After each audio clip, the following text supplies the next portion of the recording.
Assalamualaikum warahmatullahi wabarakatuh.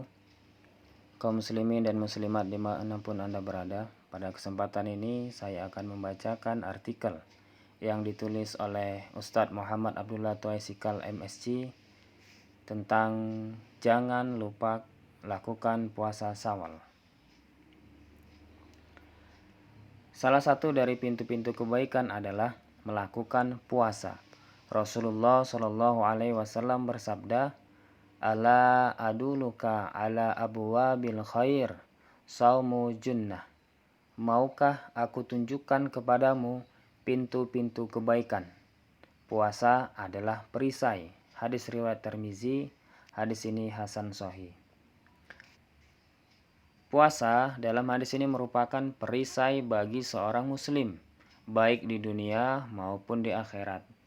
Di dunia, puasa adalah perisai dari perbuatan-perbuatan maksiat, sedangkan di akhirat nanti adalah perisai dari api neraka. Rasulullah Shallallahu Alaihi Wasallam juga bersabda di dalam hadis qudsi, "Wa ma yazalu abdi yataqarrabu ilayya bin nawafil fi'i hatta ahibah." Dan senantiasa hambaku mendekatkan diri kepadaku dengan amalan-amalan sunnah, sehingga aku mencintainya. Hadis riwayat Bukhari. Oleh karena itu, untuk mendapatkan kecintaan Allah Ta'ala, maka lakukanlah puasa sunnah setelah melakukan yang wajib. Di antara puasa sunnah yang Nabi SAW anjurkan setelah melakukan puasa wajib atau puasa Ramadan adalah puasa 6 hari di bulan Syawal. Yang pertama, dianjurkan untuk puasa 6 hari di bulan Syawal. Puasa ini mempunyai keutamaan yang sangat istimewa. Hal ini dapat dilihat dari sabda Rasulullah SAW. Dari sahabat Abu Ayyub Al-Ansari, beliau SAW bersabda, "Man shoma Ramadana thumma atba'ahu sitta min Syawali kana kasiyamid dahri."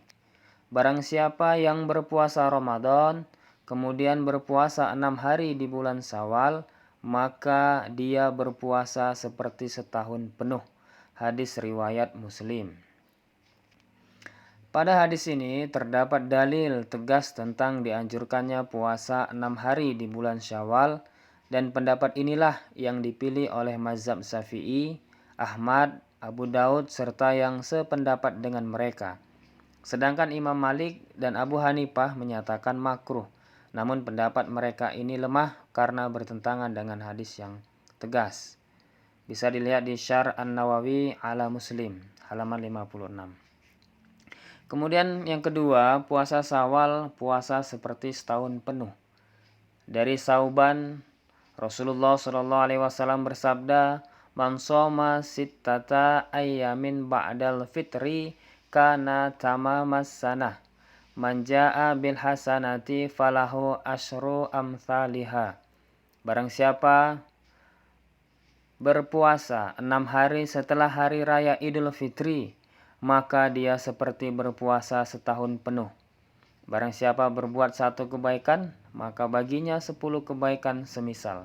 Hadis riwayat Ibnu Majah yang disahihkan oleh Syekh Al-Albani dalam Irwaul Ghalil.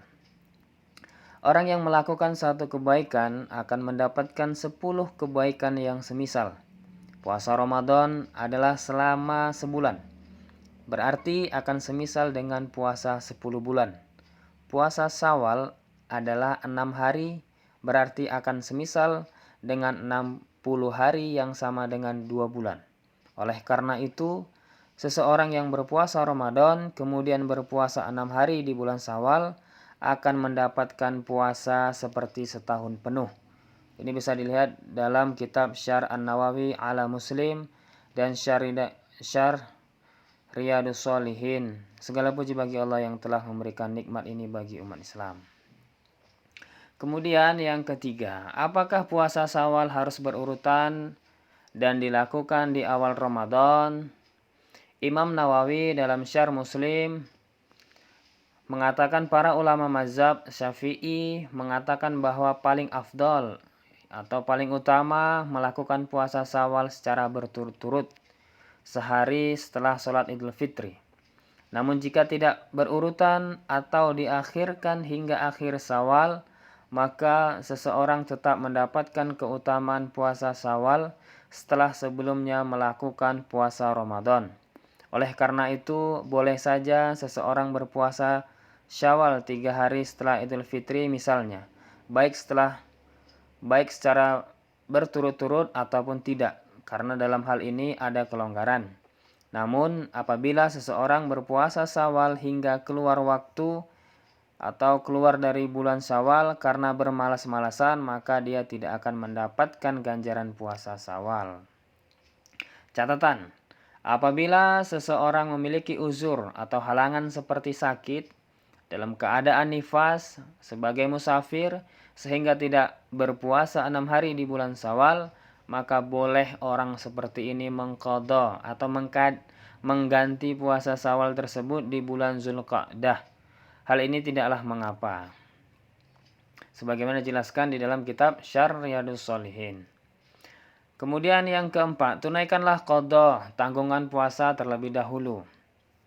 Lebih baik bagi seseorang yang masih memiliki qadha puasa Ramadan untuk menunaikannya daripada melakukan puasa Syawal. Karena tentu saja perkara yang wajib haruslah lebih diutamakan daripada perkara yang sunnah. Alasan lainnya adalah karena dalam hadis di atas Nabi SAW mengatakan, barang siapa berpuasa Ramadan, jadi apabila puasa Ramadannya belum sempurna karena masih ada tanggungan puasa, maka tanggungan tersebut harus ditunaikan terlebih dahulu agar mendapatkan pahala semisal puasa setahun penuh. Apabila seseorang menunaikan puasa Syawal terlebih dahulu dan masih ada tanggungan puasa, maka puasanya dianggap puasa sunnah mutlak, puasa sunnah biasa, dan tidak mendapatkan ganjaran puasa Syawal. Karena kita kembali ke perkataan Nabi SAW tadi, barang siapa berpuasa Ramadan. Catatan: adapun puasa sunnah selain puasa Syawal, maka boleh seseorang mendahulukannya dari mengqadha puasa yang wajib selama masih ada waktu lapang untuk menunaikan puasa sunnah tersebut. Dan puasa sunnahnya tetap sah dan tidak berdosa. Tetapi perlu diingat bahwa menunaikan qadha puasa tetap lebih utama daripada melakukan puasa sunnah. Hal inilah yang ditekankan oleh Syekh Muhammad bin Shalih Al-Utsaimin, semoga Allah merahmati beliau, dalam kitab beliau Syahrul Mumti, karena seringnya sebagian orang keliru dalam permasalahan ini. Kita ambil permisalan dengan sholat zuhur. Waktu sholat tersebut adalah mulai dari matahari bergeser ke barat hingga panjang bayangan seseorang sama dengan tingginya. Kemudian dia sholat di akhir waktu, misalnya jam 2 siang karena uzur atau karena halangan. Dalam waktu ini, bolehkah dia melakukan sholat sunnah kemudian melakukan sholat wajib? Jawabannya boleh, karena waktu sholatnya masih lapang dan sholat sunnahnya tetap sah dan tidak berdosa. Namun, hal ini berbeda dengan puasa Syawal, karena puasa ini disyaratkan berpuasa Ramadan untuk mendapatkan ganjaran seperti berpuasa setahun penuh. Maka perhatikanlah perbedaan dalam masalah ini. Kemudian yang kelima, boleh berniat di siang hari dan boleh membatalkan puasa ketika melakukan puasa sunnah. Permasalahan pertama ini dapat dilihat dalam hadis yang diriwayatkan oleh Imam Muslim. Rasulullah SAW pernah masuk menemui keluarganya lalu menanyakan, apakah kalian memiliki sesuatu yang bisa dimakan? Mereka berkata tidak. Kemudian Rasulullah SAW mengatakan, kalau begitu sekarang saya puasa. Dari hadis ini berarti seseorang boleh berniat di siang hari ketika melakukan puasa sunnah.